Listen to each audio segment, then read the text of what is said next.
Hello, peeps. Happy Pride.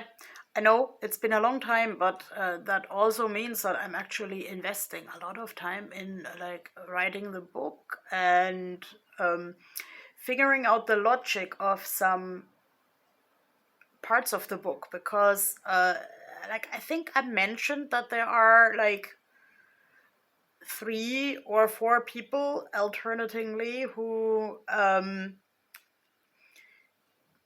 basically always ask me questions about this book and always ask me how it's going in a way that I'm convinced that they really want to know it, and with who I can also exchange huge ideas and huge stories depending on context. And of course, actually, the initial plan was to finish writing the book by today, because the super original plan was to finish writing the book in by the time there was Westerland's Pride. Like Westerland is sort of like an administrative unit of Iceland that is north of Reykjavik, just so reachable by bus and a lot of empty landscape. And actually, the book is a lot about queer people in this empty landscape and like a family dispute of the bigger kind about this empty landscape. So, yeah.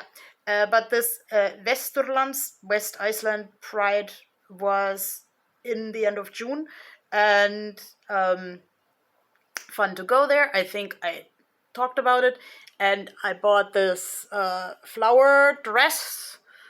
I mean, really, that says size S, but it's even too big on me. But I actually like the way it's too big on me.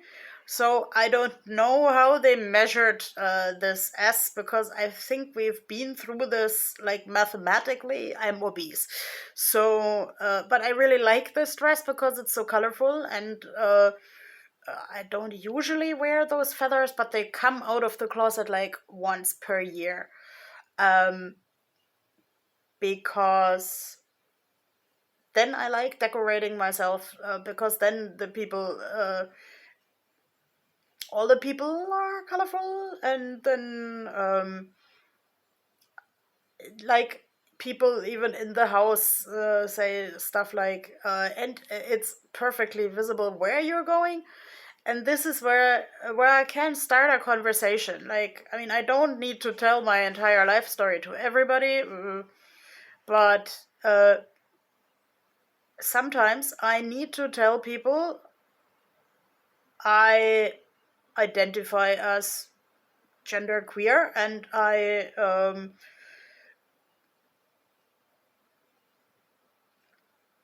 searching for words, but I think like this YouTube thing is also like a practice to search for words.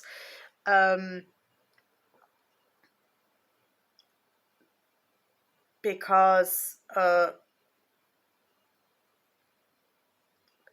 then people can also ask me, what does that mean to me?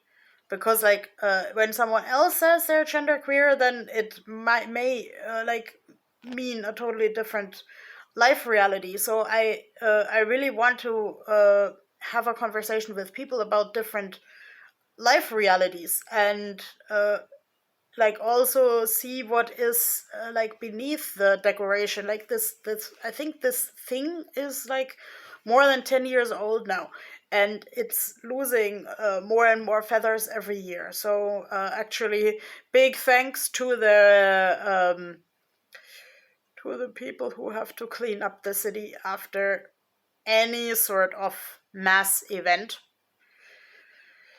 And I might have mentioned a couple of times on YouTube that Pride in Iceland, and probably especially in Reykjavik, is more like a family celebration.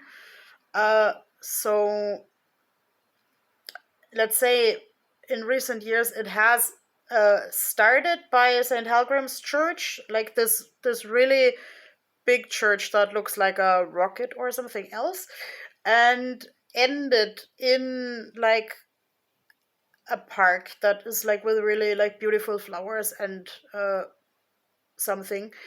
And today was what the Icelanders call luxury weather. So there were a lot of people, like also with small children, and then like the children could also ask questions about the costumes or watch them if they had uh, an interest in that. I mean, like most children wore some kind of costumes themselves, but let's say there were like very many different groups as usual, and um, I like answering questions of people of any age as far as I can do that. Um, I know last year on my Pride video, I got this not so nice comment of someone I didn't know, that I was like promoting particular intimate practices, which I actually never do. And that was totally not the intention.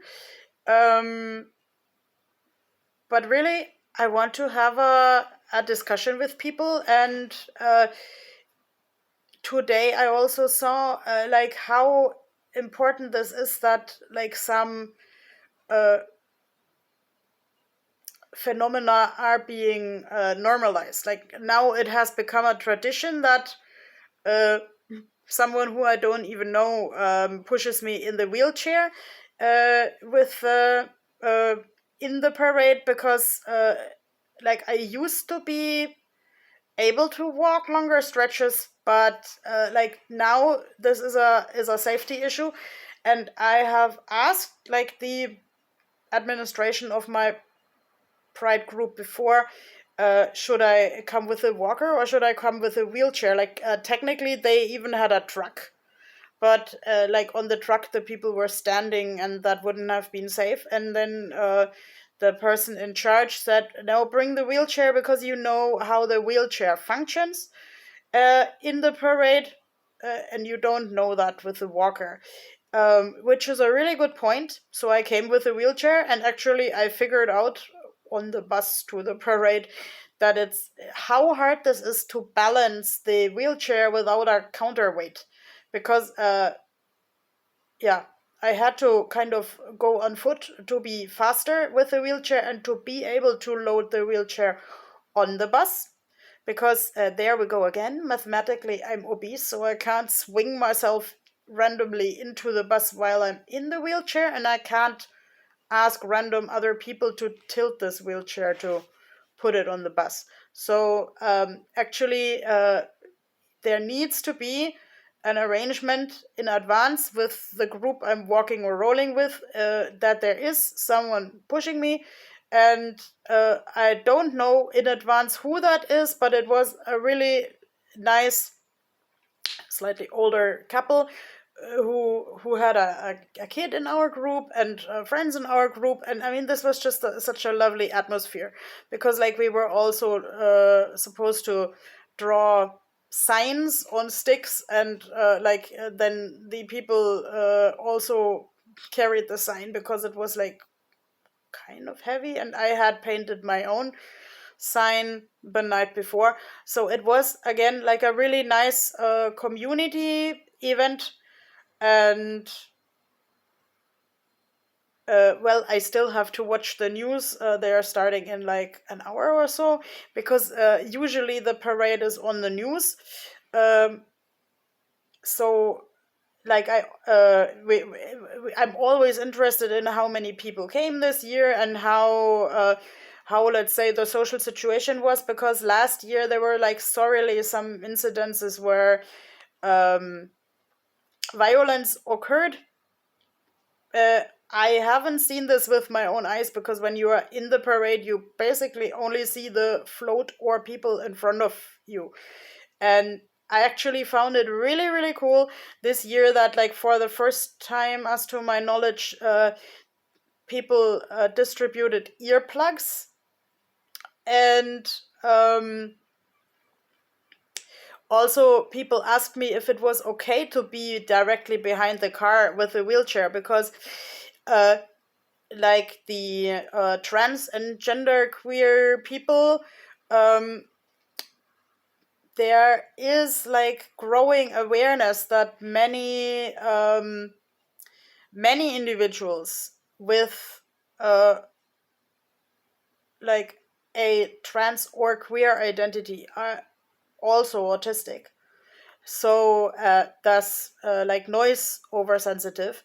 So yeah, just in the moment when I was telling a friend with my phone that I was sad to not have brought my obligatory toilet paper for the ears, someone said, "Does anyone want earplugs?" And yeah, that was actually really cool, and I hope that like in the future we will also have some more uh let's say low noise events. Yeah, when I was a teenager, I loved this band called Charlie Low Noise. Now that makes even a new sense.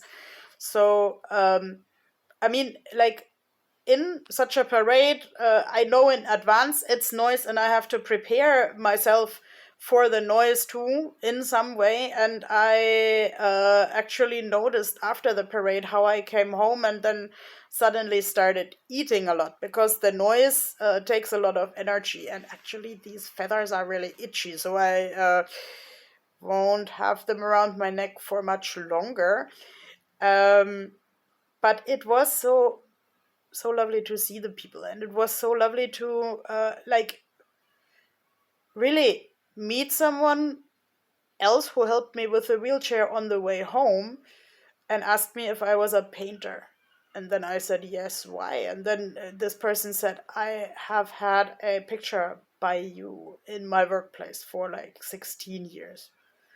And then it turned out this picture was an elephant, and an elephant is also like my personal symbol of part of my queer identity. That would be like too complicated to explain now, because this is like there's a huge story behind it. But maybe I'll write a book about an elephant when I'm done with this queer people in the landscape book.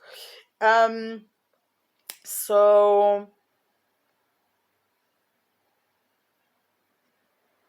and yeah, it's not called gay pride because like this is no more exclusively for gay people, because like let's say being this LGBTQ etc has just many faces. And um it's like important to talk about it, to like to